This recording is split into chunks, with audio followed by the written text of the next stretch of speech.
মোৰ হৃদয় ৰামধেনু হয়া সাতুৰঙি ৰঙ। হেল্ল' এভৰিৱান, ৰাতিপুৱাই আপোনালোক সকলোৰে মাজলৈ পুনৰবাৰ আহিলোঁ। যিহেতু এতিয়া পিকনিকৰ বতৰ চলি আছে, আজি হৈছে 18 ডিচেম্বৰ। সদায় পিকনিক খাম ভাবোঁ, খোৱাই নহয়, কিন্তু এইবাৰ কিন্তু যাম। ভাবিছোঁ ৰাতিপুৱাই ভিডিঅ'টো আৰম্ভ কৰি দিওঁ। আৰু যিহেতু আপোনাৰ পূৰা ঠাণ্ডা পৰি আছে, ৰাতিপুৱাৰ মনোমোহা পৰিৱেশটো কিমান ভাল লাগিছে চাওকচোন। নিজান পৰিৱেশত চৰাই চিৰিকটি মাতবোৰ, কুঁৱলীৰ আৰে থকা বেলিটো, নৰাৰ বুকুত লাগি থকা কুঁৱলীবোৰ, আৰু ৰাতিপুৱা ঘৰৰ কাম বন কৰি মেলি আজৰি হৈ লওঁ আৰু গা পা ধুই আপোনালোকক লগ পাই আছোঁ। লৰালৰিকৈ ডাইৰেক্ট আহিলোঁ পাকঘৰলৈ, আৰু কালি কাটি থোৱা পাৰ চৰাই মাংসবোৰ মই এতিয়া বনাবলৈ লৈছোঁ।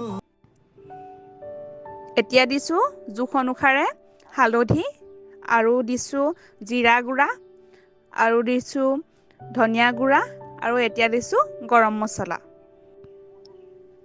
এতিয়া দিছোঁ অলপ মিঠাতেল। গোটেইবোৰ ভালদৰে সানি এতিয়া মই আধা ঘণ্টা সময়ৰ কাৰণে মেৰিনেট কৰি থৈ দিম। আজি মোৰ ইমানেই লৰালৰি হৈছে, এয়া দিছোঁ জোখ অনুসৰি মিঠাতেল, এয়া দিছোঁ দুখিলা তেজপাত,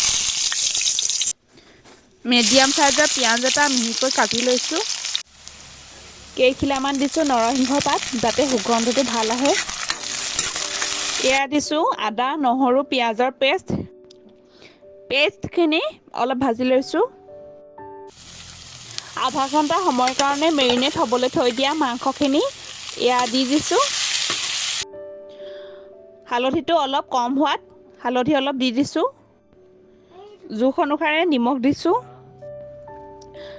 মাংসখিনি ছাইডত তেল বিৰিঙি অহালৈকে ভালদৰে ভাজি ল'ম। এতিয়া দিছোঁ দুটা মিডিয়াম চাইজৰ আলু। মাংসৰ লগতে আলুখিনিও অলপ সময়ৰ কাৰণে ভাজি লৈছোঁ।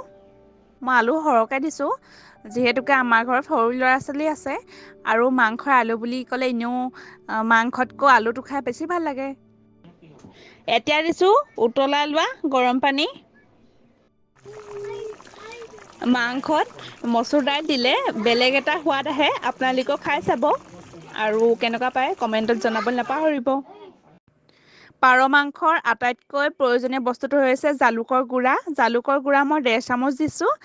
পাৰ মাংসৰ জালুকীয়া সদায় লোভনীয় নহয় জানো। এতিয়া দিছোঁ কেইখিলামান ধনিয়া।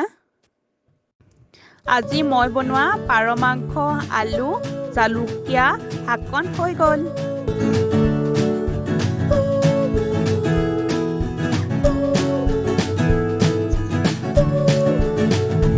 লৰালৰিকৈ পাৰ মাংসই ভাত খাই আহিলোঁ, আৰু মানে ফাইনেলি মই এতিয়াহে আকৌ ভিডিঅ'টো কৰিব পাৰিছোঁ। এতিয়া আমি তিনিটা আহি আছোঁ, আৰু লগত মোৰ লগৰজনী যাব, আৰু অথনি কৈছিলে পিকনিক খাবলৈ যাম বুলি, আৰু সিহঁতক এতিয়া লৈ লওঁগৈ ব'লক। এনেদৰে সকলোৱে কথা পাতি পিকনিক অৰ্থাৎ বাঘমৰা অভিমুখে আমি গৈ আছোঁ। অংকিতাই লৈ অহা আমলখি গুড়া অলপ খাই লৈছোঁ যাতে বমি নাহে। আমি চাহ বাগানৰ কাষে বাঘমৰা অভিমুখে গৈ আছোঁ।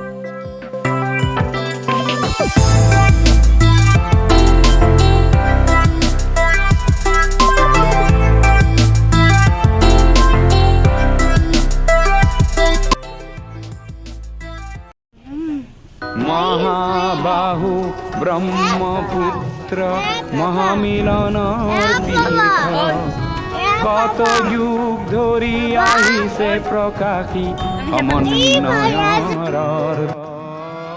আমি লাহে মহাবাহু ব্ৰহ্মপুত্ৰৰ পাৰে বাঘমৰা বনভোজস্থলী পাইছোঁহি। আৰু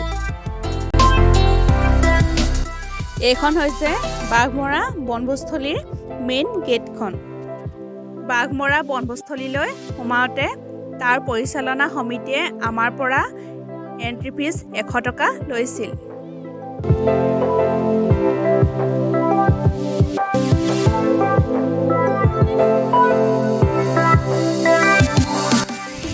ফাইনেলি আমি বাঘমৰা বনভোজস্থলী পাই গ'লোহি। এইডোখৰ ঠাইলৈ আহিবলৈ মোৰ বহুত হেঁপাহ আছিল। বগৰী গছৰ তলে তলে নিৰিবিলি পৰিৱেশৰ মাজত মহাবাহু ব্ৰহ্মপুত্ৰৰ পাৰত বনভোজ খোৱাৰ মাদকতাই সুকীয়া। আমি বাঘমৰা বনভোজস্থলীলৈ যাওঁতে অলপ পলম হ'ল আৰু লৰালৰিকৈ সকলোৱে লাল চাহ কাপ খাই ল'লোঁ।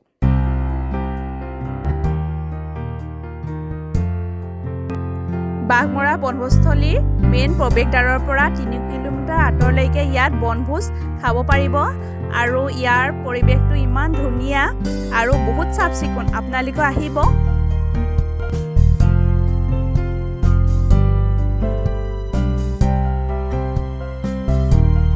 চাহকাপ খায়ে মোৰ লগৰজনীয়ে এইপিনে শাক কাটিছে।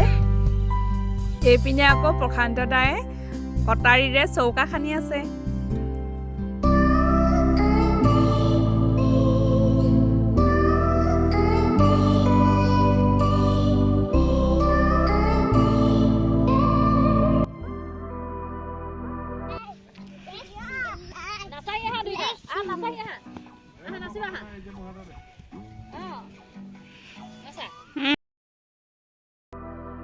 যিহেতুকে আমি বনভোজস্থলী পোৱাত পলম হ'ল, মই লৰালৰিকৈ ভাতৰ চৌটো পাতি দিলোঁহি। আজিৰ বনভোজটোত মোৰ দায়িত্ব হৈছে ৰান্ধনি আৰু তাই শাক কাটি মেলি ভিডিঅ' কৰি আছে। এইপিনে মই মাংস বনাবলৈ লওঁতে তাইৰ লগত কৰা সৰু সুৰা ধেমালিবোৰ।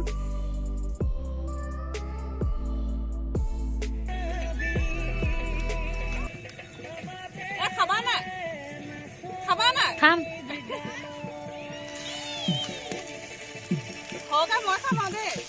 ঠিক আছে।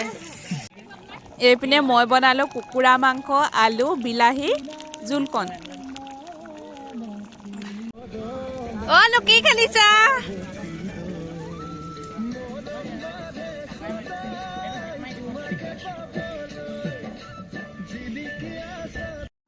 এইপিনে লাই শাক আৰু মুৰ্গী মাংসৰ জলকীয়া ভাজিকণ বনাই আছোঁ।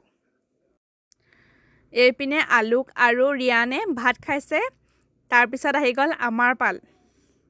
আমি ভাত খাবলৈ লৈছোঁ এতিয়া কলপাতত, আৰু কলপাতত খোৱা মাদকতাই সুকীয়া। আমি সকলো সজাগ হোৱা উচিত, কাৰণ আমিয়ে পৰিৱেশ সৃষ্টিকাৰী আৰু আমিয়ে পৰিৱেশ ধ্বংসকাৰী। কাৰণ মোৰ মতে আমি বনভোজস্থলীলৈ যাওঁতে প্লাষ্টিকৰ ডিছ ব্যৱহাৰৰ পৰিৱৰ্তে কলপাত ব্যৱহাৰ কৰিলে আমাৰ পইচাও ৰাহি হ'ব আৰু লগতে আমাৰ পৰিৱেশো সুস্থ হৈ থাকিব। যিহেতুকে প্লাষ্টিক আমাৰ স্বাস্থ্যৰ কাৰণেও হানিকাৰক আৰু পৰিৱেশৰ কাৰণেও হানিকাৰক। ভাত খাই কৰি লৰালৰিকৈ কেইকপিমান ফটো উঠি লৈছোঁ, কাৰণ ক'ৰবালৈ গ'লে ফটো মেইন নহয় জানো। বাঘমৰা বনভোজস্থলীৰ পৰা ঘৰ অভিমুখে আহি থাকোঁতে যিহেতুকে আমাৰ বহু ৰাতি হ'ল, আজিৰ ভিডিঅ'টো ইমানতে সামৰিছোঁ। যদি মোৰ ভিডিঅ'টো চাই ভাল লাগিলে like, comment, share and subscribe কৰি নাপাহৰিব। আকৌ লগ পাম নতুন ভিডিঅ'ৰ সৈতে।